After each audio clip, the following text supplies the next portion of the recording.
Have you ever asked yourself this? Why am I still like this? Some of us were raised in homes where we were not shown how to cope with our emotions in a healthy way. Maybe no one taught us how to understand or even identify our emotions. Maybe we grew up believing that showing emotions is a sign of weakness, or maybe you feel that your negative emotions have been heightened due to difficult experiences you've gone through. Whatever it may be, you are not alone.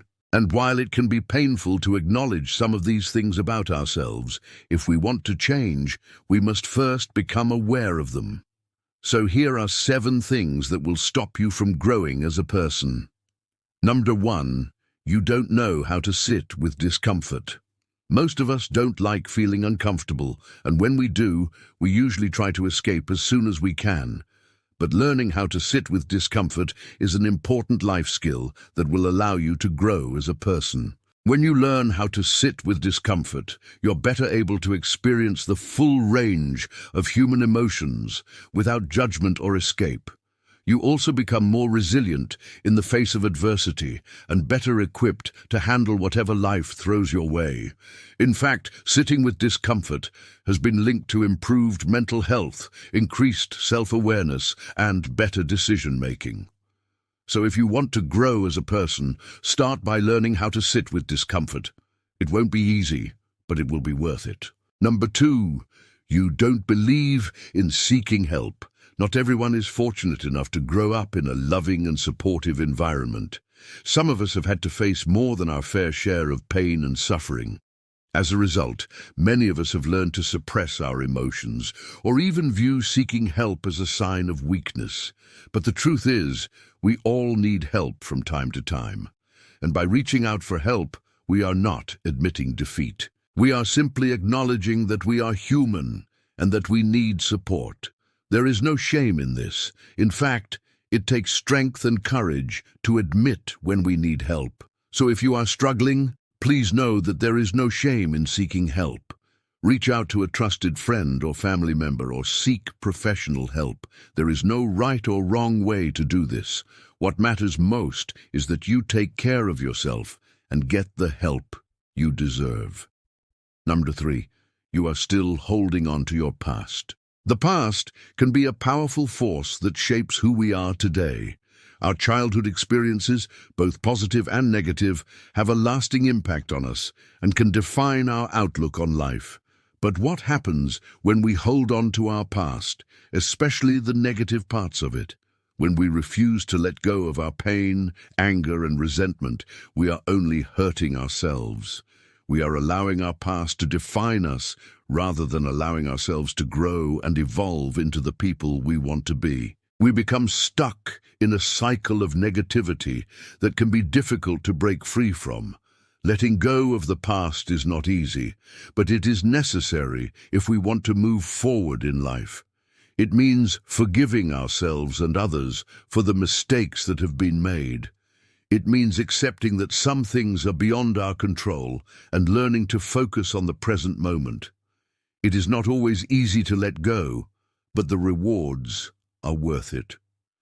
When we release our attachment to the past, we open ourselves up to a world of possibilities. We become more flexible, more adaptable, and more able to cope with the inevitable challenges of life. 4. You have unrealistic expectations of yourself. When we set unrealistic expectations for ourselves, we are setting ourselves up for failure.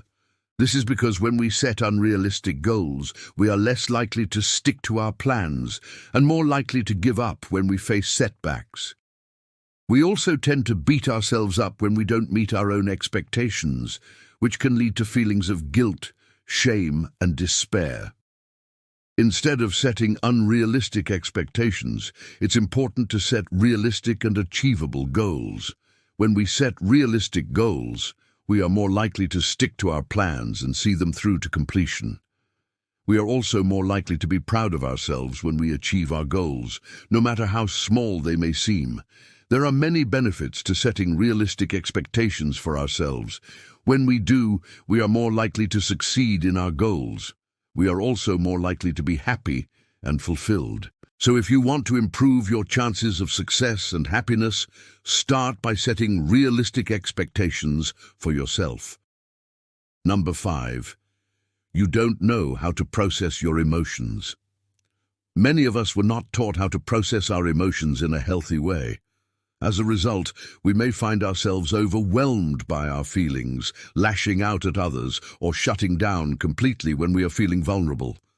However, learning how to process our emotions is essential if we want to grow as individuals. When we learn how to identify, understand, and express our emotions in a healthy way, we are better able to connect with ourselves and others. We become more self-aware and empathetic, and we are better equipped to handle the challenges that life throws our way. Fortunately, there are resources available to help us learn how to process our emotions. By utilizing these resources, we can learn how to develop the emotional intelligence necessary to thrive in life. Number 6.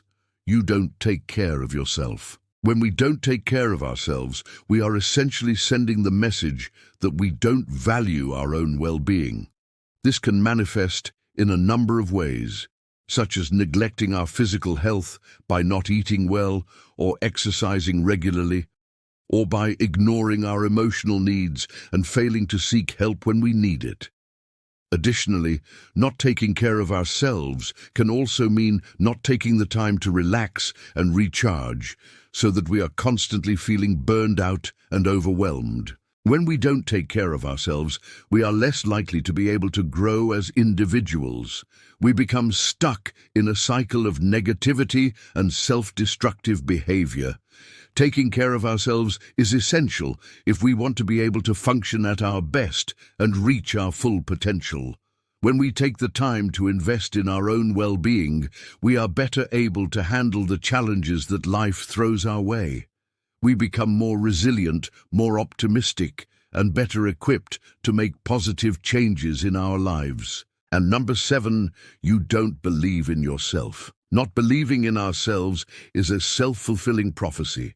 When we don't believe in ourselves, we are less likely to set high standards for ourselves, and we are less likely to stick to our plans and see them through to completion. We also tend to give up easily when faced with setbacks, which reinforces our belief that we are not capable of achieving our goals.